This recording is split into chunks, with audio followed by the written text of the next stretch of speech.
Hello and welcome to our first Hammered Brethren battle report. We have our Wood Elves versus Dark Elves, 500 points. It's going to be a good one.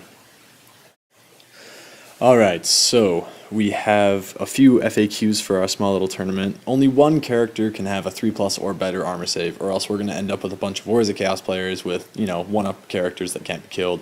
No BSB for simplicity of combat, and unit sizes can be taken in a smaller size because it's more fun.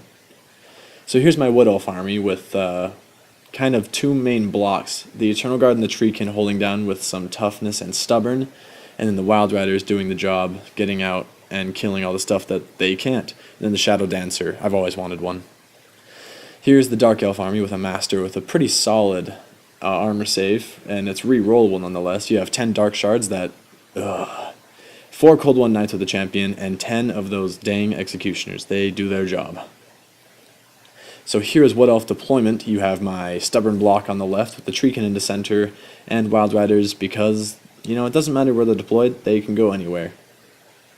Here's the Dark Elf deployment with on the left you have the Crossbowmen because, well, range, Executioners in the center, and Cold One Knights with the Master.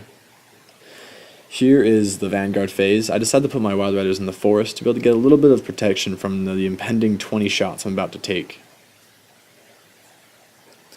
Here's Dark Elf turn 1, because Wood Elves, I can't seem to get turn 1 lately. So here goes a march from the Executioners moving over to the right. And there's the shooting phase, doing its job as always, because my opponent can't seem to roll bad with the shooting. He takes out 2 of my beloved Wild Riders in the forest. And here's Wood Elf turn 1. I decide that it's a genius idea to send 2 of my beloved Wild Riders into those Executioners. And as you might have now found out, that didn't go very well. I killed 3 and he demolished me. And of course, moving on to the Dark Elf turn, why would he have to move? Because he can just shoot more of my Eternal God off the board. I mean, yeah, that works every time. So here is that picture again, because I just want to re-emphasize the importance of those 2 Eternal Guard. And my Treekin decided to trundle forward on my turn. I've had enough with those blasted Executioners, and I want to get as close as I can. Mistake number 1. So, I did this picture again, because look how close I am to the Executioners, and if you can barely see the corner of them, the Cold One Knights. Now, the Executioners go in on an easy charge, but the Cold One Knights needing a 6, rolled a 2, a 2, and a 1. Oh, this was wonderful. So, after that combat, left with a few Executioners, and they killed 1 Treekin and I held. And now I send my massive unit in to go finish the job. And because I have always strikes first and he doesn't, I decide that I have had enough of him, and my Shadow Dancer goes to town on that unit and kills 4, and the last Eternal Guard finish it. So now, we're just checking some line of sight to make sure everything's okay, and I'm pretty sure that he doesn't move this turn, because why would you move when you have 20 shots needing 4s? Yep, that's Dark Elf shooting. Better than Wood Elf shooting for the points, because that's a thing. 4 Eternal Guard fall off the board, easy. And I decide that I've had enough of them. I send my whole army at them, and he takes out another one of my Eternal Guard just to spite me. Pest. Okay, this combat. I killed enough of him, but he turns around and kills 4 of my Eternal Guard in combat. So he reforms after fleeing, and he's staring down the impending demise, because my Shadow Dancer this game is really proven to win. So here's the charge, and my Shadow Dancer destroys every single one, declaring to use the 3-up ward save dance, and the 1 Eternal Guard kills the extra.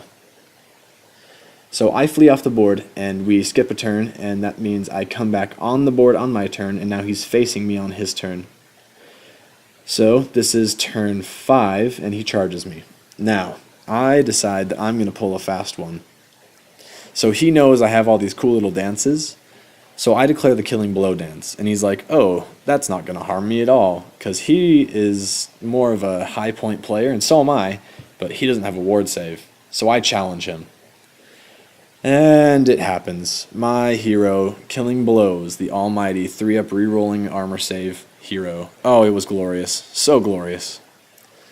So I stick in that combat and I send my Treekin into the flank on my turn, and I'm going for an all or nothing here. I'm hoping for all that static combat res to send him away from me. And what do you know, I kill one of him and I get up by 3, he fails his combat, and my Shadow Dancer, just to spite him, runs him down. Alright, victory for my Wood Elves, because of glory for the Athaloran. So a crucial point for the game, I think, a really big pivot point, was that Cold One Night fail charge. They needed such a low number, and they rolled even below average. A 2, 2, and a 1. Oh, we both kind of looked at each other and we grimaced as we knew that this was not going to be pretty. And I expounded upon that, and I ended up winning the game because of that. I used it as a pivot point for my entire army. Now, thoughts on the Shadow Dancer. I love this thing. It high weapon skill with the glittering scales means it's almost always getting hit on 5s, and if you time the dances right, combined with the 3-up ward save, any wound that does get through from the hits that you're taking can really be ward save or shrugged off. Eventually I plan to have some type of wound regeneration or maybe some potion of strength on this guy just to give him some more survivability and some more damage output. I absolutely love the Shadow Dancer. Really did not let me down at all. Some serious damage. Thanks for watching. If you have any comments, questions, concerns, Theory Hammer, or anything relevant to Warhammer Fantasy at all, please leave a comment below. It really helps us talk to an audience rather than just a computer screen. And as we like to say here on The Hammered Brethren, get hammered.